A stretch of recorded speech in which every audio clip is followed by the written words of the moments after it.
大家好，欢迎收看谈兵读，我是 Uncle Mark 马可叔。大家好，我是老谭。节目开始前，先跟大家拜个年好了。老谭先来，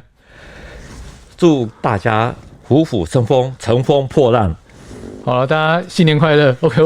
我没读什么书。好，这个呢，过年期间播出的节目，我们就尽量不要打打杀杀了。所以，但今天呢，老谭还是有准备一些东西，就是其实我们最近讲的海军嘛，对。那我不知道军中有没有一些传统是跟过年有关的。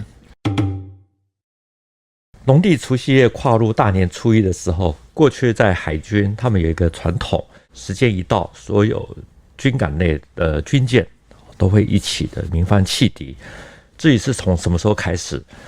其实已经不太可考。我们过去曾经提过一位打过韩战的老兵，就是刘伯伯。他来到台湾之后，从海军士校毕业，在1954年之后呢，他就曾经在太康舰还有太昭舰待过。他说他印象中的春节并没有这样子的习俗，倒是在双十节曾经有听过就大家一起鸣放汽笛。可是呢，到了后来军港内舰艇在除夕搞这种拉汽笛比赛，比谁的气比较长，似乎成为一项传统。因为是蒸汽汽笛的关系，一起拉的声音非常的大。后来环保因素的关系，再加上现在也没有什么特别的人在守岁，所以除夕夜要跨入大年初一的时间点，这个一起拉的会容易吵到大家，会容易遭到抗议。所以像基隆港什么等等这些，最近几年几乎都完全听不到这种声音。这个拉汽笛比赛其实听起来蛮有趣的，而且我觉得那声音应该是真的是非常的大。是，不过为什么那个刘伯伯说他们那个年代没有这件事情？也有可能是有的军港有，有的军港没有，因为他们比如说这艘军舰停在基隆，他可能会不知道高雄左营或者马公军港的事情。不过如果有知道的朋友，其实还是可以跟我们分享一下这个让我们之后可以做的比较更完整一点。那刘伯伯说呢，他印象中那个时候呢，春节都要备战，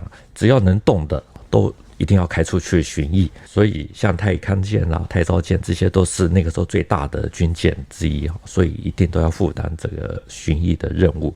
我好奇一点这军舰是有迭代更新，那汽笛声有不一样吗？对于很多老海军而言，他们都会感叹说，现在用的是电汽笛，跟以前的汽笛所产生的那种震撼感其实是差很多的，所以他们都很怀念以前的那种嘹亮响亮的声音。特别是海军以前有扬字号，对他们而言是最为怀念的。扬字号它是海军以前从20世界大战之后所取得的驱逐舰的级别名称的一种通称，因为每一艘驱逐舰的舰名都有一个扬。我之前曾经与一位带过多艘老洋的老海军聊过，他带过的最后一艘扬字号是云洋舰。他说他在1989年上船的时候，除夕就有这种习俗，大家都非常的重视。那有的军舰呢，刚好在靠港的时候是除夕或大年初几大概他们甚至也都还会在陆地上面舞龙舞狮。他说每一艘军舰都像人一样，有的都有自己的个性还有习俗，有的时候当然也跟舰长的个人喜好是有关系的。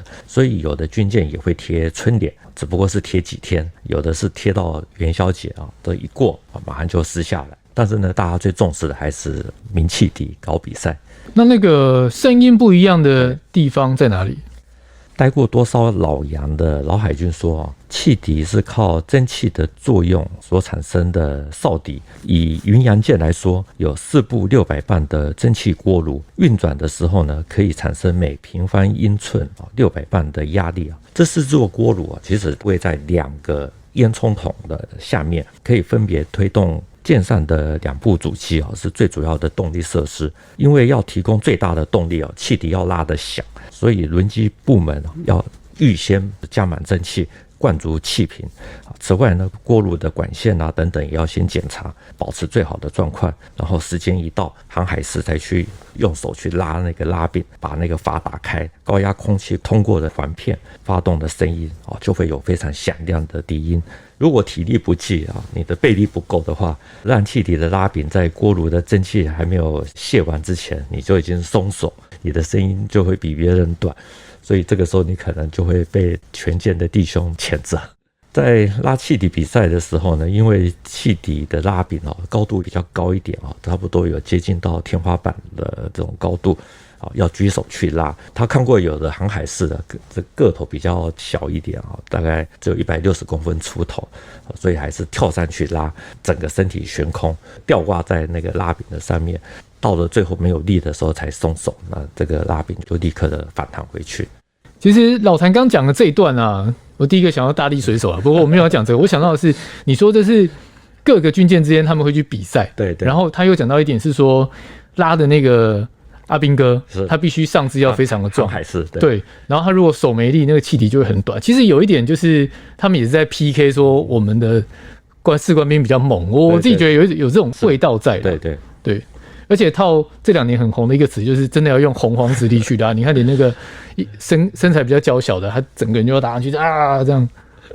其实现在云洋舰已经除役这种等于说老洋这些现在已经基本上都看不到。那像已经除役的云洋舰它就变成靶船沉没在高雄外海，变成鱼礁。我们顺便讲一下，虽然说这种老舰但是它的装备还算不错，装了5进3号，有防空用的76快炮，还有雄2反舰导弹等等只是因为舰体太老，因为它使用的是蒸汽涡轮，实在是跑不快，所以最后才除役。如果现在大家想要看他们的身影因为春节期间可以走春，如果有兴趣的可以到台南安平港那边还有一艘德阳舰，也是台湾唯一的军舰博物馆。所以现在应该不像过去那样还有汽笛声那么大声的军舰了吧？现在都是使用电动鸣笛系统，习惯上还是称为汽笛至于台湾现在所有军舰里面，济安级巡洋舰也就是我们说的诺克斯级舰，还是使用蒸汽锅炉。这种军舰呢，它的吨数大概是4000多吨，母港是在苏澳，在其他的港口就比较不容易听到他们这种比较嘹亮的笛音。所以到底为什么会有这个鸣笛庆祝的一个传统在？是因为凯旋或是平安归来吗？其实这个是航海界的一个传统在新的一年拉汽笛庆祝，我也不清楚是多久之前就开始有的。不过呢，这个就好像说军舰或商船他们在过赤道的时候都会有特别的仪式。船笛本来就是作为比如说联络之用或者说警告其他的船只比如说避免在海上碰撞等等。最早的时候是外国人他们在阳历12月31日到元旦的跨年的时间会去鸣放。那这个习俗呢传到了大陆或台湾之后呢，因为刚好也有2个年也就是这个农历新年，所以就会有拉2次的机会。那像军舰呢喜欢在除夕夜鸣汽笛，过去它是有一段期间，那现在近年比较少听到。可是呢，像这次的跨年活动特别是在高雄所举办的2022年跨年活动，找了海军的成功还有武昌军舰来作证。那个时候有看转播，在新年起这2艘军舰鸣汽笛1分钟，其实也产生带动了很好的效果，话题性非常的足。你刚刚说它鸣汽笛1分钟嘛，那这个时间是有特别的代表意义吗？并没有，就有的像过去老洋那种，有的人厉害的可以拉到5分钟，这次跨年活动只有拉1分钟，那个大概就是时间上的表定，只要他拉1分钟就可以。基本上呢，军舰跨年这个汽笛拉得越响，或者说持续的时间越长，过去其实都是被认为是一个好的兆头或一个好彩头，不是只是说是一个迷信。其实它的背后道理也很简单，因为汽笛要拉得大声，要能够久，代表说这艘船的状况其实是好的，所以我们可以把它当成是另外一种的备战。进入虎年之前呢，我们的节目把焦点转到了国共的海上角力，然后讲了蛮多海军的故事。我觉得后续应该还是会有机会跟大家分享啦，因为老谭觉得反馈还不错。不过我们前面几集有提到，就是过年的特别节目，我们会加一个小单元，就让大家好好认识一下这个节目，认识一下老谭，就是谈兵读武与它的起源。毕竟80多集了，很多网友对节目还是蛮陌生的，所以我从里面几个网友的提问抽了问题啦。那首先第一个这网友是姓谭，也是你自问自答吗？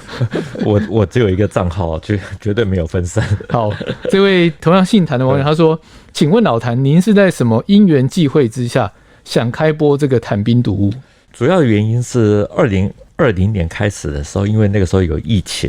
所以整个公司的业务受到了一些的影响。大家不要以为说网络媒体好像就是20-30人、几十人就是抄写就好。其实像我们公司大概整个新闻部人数是350人之多，那整个公司大概有650以上。那个时候疫情的关系，业务受到影响，后来主管呢就说：“老谭，你喜欢军武类似像这种新闻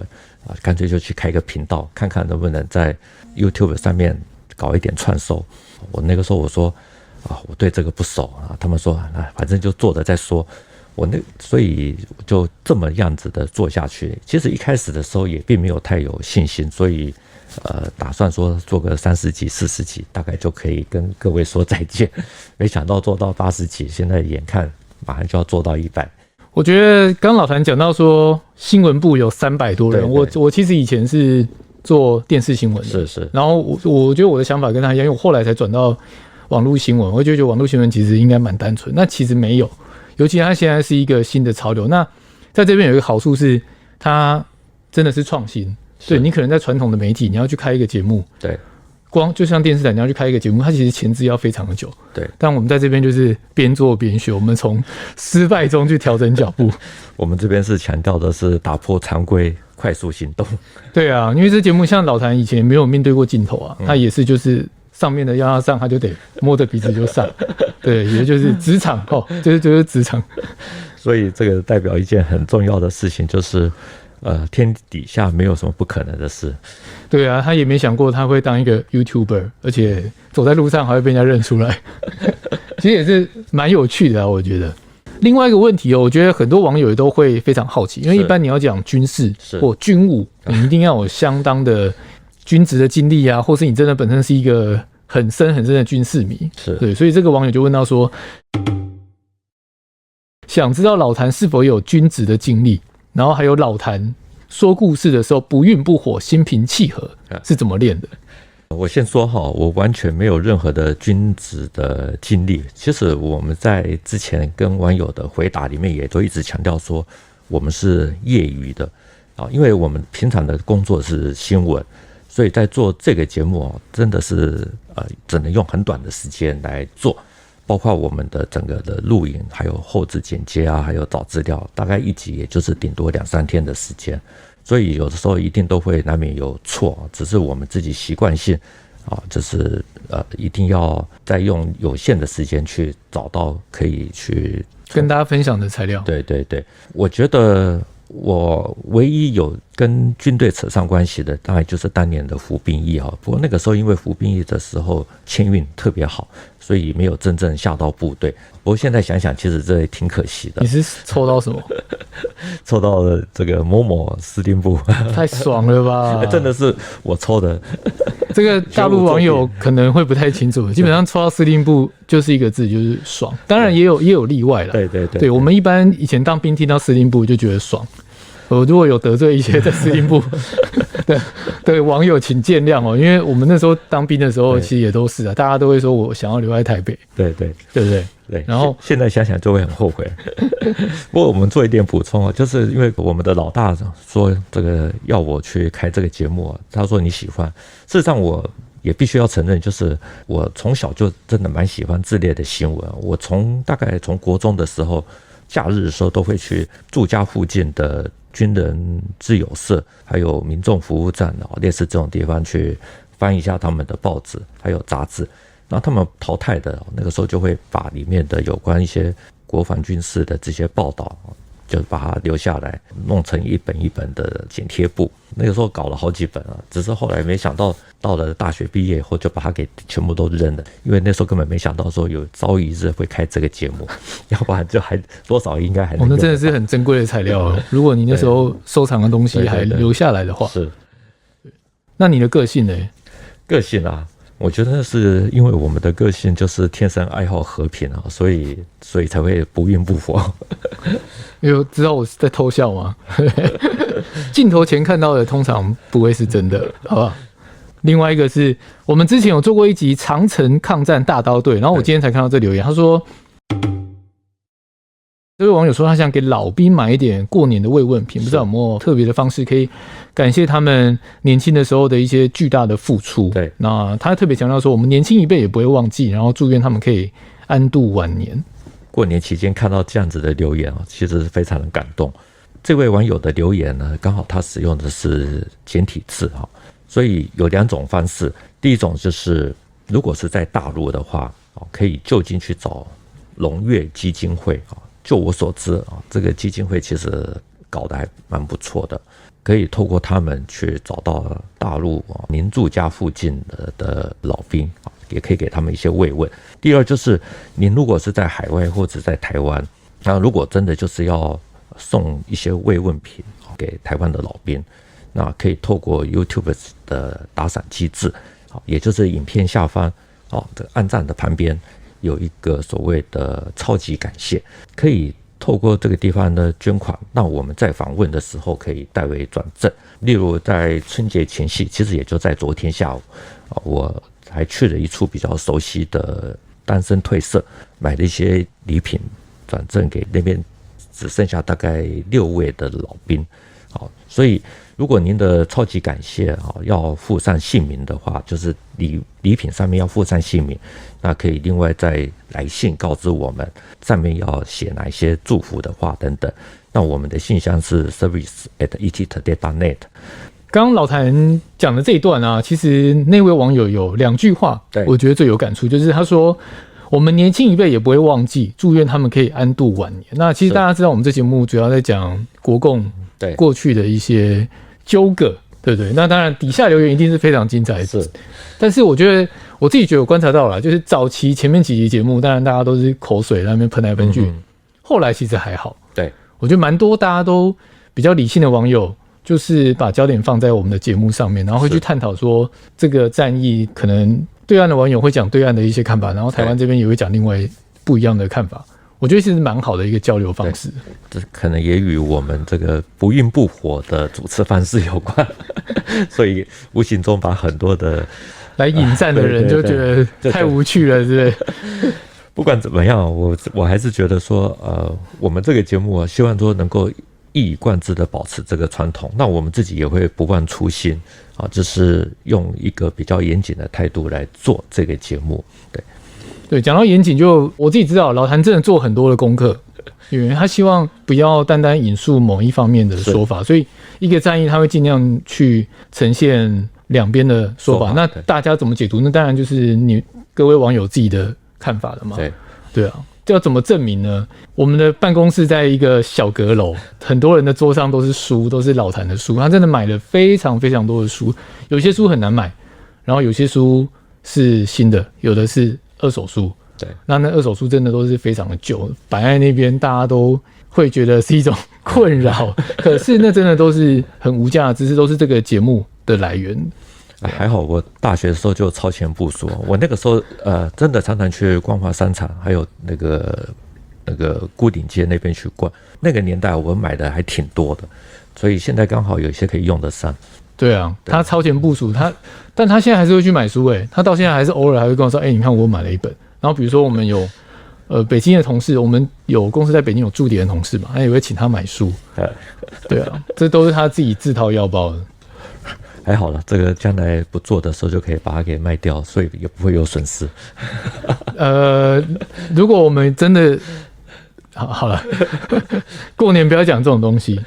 好不好？那讲一点比较乐观的好，你有没有什么新年新希望？我们频道推出快2年，基本上只有说1949年前后加减10年的那段大历史，目的就是希望能够尽量的说好说满。因为题材的设定的关系，所以在台湾的频道算是非常的热门。不过在录制这集的时候，订阅人数刚好突破3万人，真的是非常的谢谢大家。所以新年新希望就是先祝福所有的朋友阖家平安，一切如意。至于我们，那当然就是希望订阅数能够加倍的成长，每一集的订阅数也能够加倍再加倍。虽然这个心有点大，但是希望大家能够继续的支持。另外，虽然我们的人力很紧张，可是我们也会尝试在 YT 开订阅制，把访问过的老兵以他们为主做成独立的短版节目，让他们与过去的那段历史一起的被看到。总之，没有各位的观看还有点阅，我们没有这个机会好好的去重新翻阅那些书，没有大家的留言支持，我们也不会有动力去访问那些还在的老兵。说来说去，就是非常的感谢大家的支撑，也让我们知道媒体虽然经营困难，可是只要有心，还是可以做出一些相对比较有意义的节目。谢谢大家。